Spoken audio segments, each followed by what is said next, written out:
यह कथा युगों से हृदय को छूने वाली है, जिसमें प्रेम, त्याग और अधूरी आसक्ति का अद्वितीय संगम है। राधा और श्री कृष्ण का प्रेम भले ही सांसारिक नहीं था, लेकिन उनकी प्रेम कहानी ने सभी प्रेमियों को एक अलग दृष्टिकोण दिया है। इस कथा में हम जानेंगे कि कैसे राधा की मृत्यु हुई और क्यों श्री कृष्ण ने अपनी बांसुरी तोड़ दी। राधा और श्री कृष्ण का मिलन। राधा और कृष्ण का प्रेम भगवान और भक्त के बीच के प्रेम का प्रतीक है। उनका प्रेम न केवल शारीरिक था, बल्कि आध्यात्मिक भी था। राधा कृष्ण के जीवन का वह हिस्सा थी जो उन्हें उनकी बाल्यावस्था से ही प्रेम में बांधती आईं। जब भी वे अपनी बांसुरी बजाते थे, राधा उसकी ध्वनि से मंत्रमुग्ध हो जाती थी। बांसुरी की धुन में उनके प्रेम की गहराई छिपी हुई थी। वृंदावन की गलियों में जब कृष्ण अपनी बांसुरी बजाते, तो राधा अपने सारे काम छोड़कर उनके पास आ जाती। उनका यह प्रेम सच्चा और अनंत था। राधा का विवाह। श्री कृष्ण और राधा का प्रेम युगों युगों तक अमर रहेगा, लेकिन उनका यह प्रेम संसार के बंधनों में बंध नहीं सका। राधा का विवाह आयन नामक व्यक्ति से हुआ था। यह विवाह राधा के परिवार की इच्छा से हुआ था, लेकिन राधा का मन और आत्मा श्री कृष्ण के साथ ही बंधी हुई थी। विवाह के बाद भी राधा के हृदय में श्री कृष्ण के प्रति प्रेम और आसक्ति बनी रही। राधा का त्याग और पीड़ा। श्री कृष्ण का मथुरा गमन राधा के जीवन का सबसे कठिन समय था। कृष्ण का मथुरा जाने का निर्णय केवल कंस को मारने के लिए नहीं था, बल्कि उनके जीवन का एक नया अध्याय भी था। मथुरा जाने के बाद श्री कृष्ण ने राधा से वादा किया कि वे एक दिन वापस आएंगे। लेकिन समय के साथ राधा समझ गई कि श्री कृष्ण का जीवन अब मथुरा और द्वारका में ही व्यतीत होगा।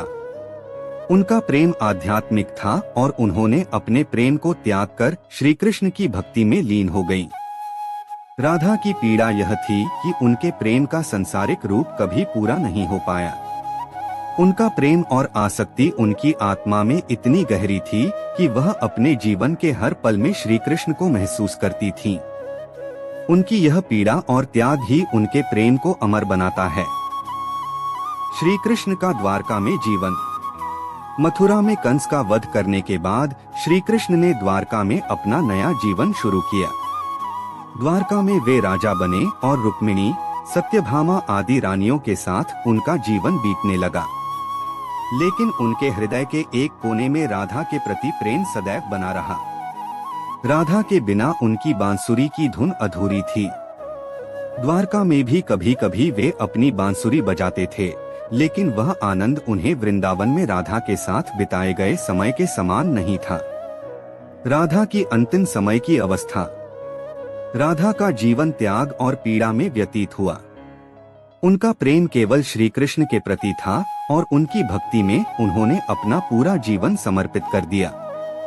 जब राधा का अंतिम समय आया, तब उन्होंने श्री कृष्ण को याद किया। कहते हैं कि श्री कृष्ण ने यह महसूस किया और वे राधा से मिलने के लिए वृंदावन आए। श्री कृष्ण और राधा का यह अंतिम मिलन बहुत ही मार्मिक था। राधा ने अपनी आखिरी सांसें श्री कृष्ण के साथ बिताई। उनकी आखिरी इच्छा थी कि श्री कृष्ण अपनी बांसुरी उनके पास रखें और यह वादा करें कि वे अब इसे कभी नहीं बजाएंगे। बांसुरी का तोड़ना और श्री कृष्ण का त्याग। राधा के निधन के बाद श्री कृष्ण ने अपनी बांसुरी तोड़ दी। बांसुरी, जो हमेशा उनके जीवन का अभिन्न हिस्सा थी, अब उनके लिए राधा के बिना अधूरी थी। बांसुरी की धुन, जो राधा के बिना निरर्थक हो गई थी, ने श्री कृष्ण को यह एहसास दिलाया कि उनके जीवन में अब वह मिठास नहीं रही। राधा के निधन के बाद श्री कृष्ण ने अपनी बांसुरी को वृंदावन की एक नदी में बहा दिया और उन्होंने यह संकल्प लिया कि वे अब कभी बांसुरी नहीं बजाएंगे। यह उनका राधा के प्रति प्रेम और सम्मान का प्रतीक था। बांसुरी को तोड़ना उनके लिए अपने प्रेम का अंत था, लेकिन साथ ही यह उनके लिए अपने जीवन के उस हिस्से को छोड़ने का भी प्रतीक था जो अब कभी वापस नहीं आ सकता था। समापन। अमर प्रेम की गाथा। राधा और श्री कृष्ण की प्रेम कहानी संसारिक प्रेम की सीमाओं से परे थी। यह प्रेम त्याग और भक्ति की गाथा थी, जिसमें दोनों ने अपने अपने हिस्से का त्याग किया। राधा का प्रेम और श्री कृष्ण का त्याग आज भी प्रेमियों के लिए प्रेरणा का स्रोत है।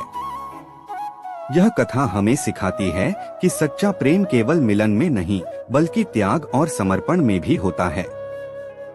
श्री कृष्ण का बांसुरी तोड़ना और राधा का त्याग उनके प्रेम की गहराई को दर्शाता है। यह प्रेम जो कभी पूरा नहीं हुआ, लेकिन जिसने सदा के लिए अमरत्व को प्राप्त कर लिया।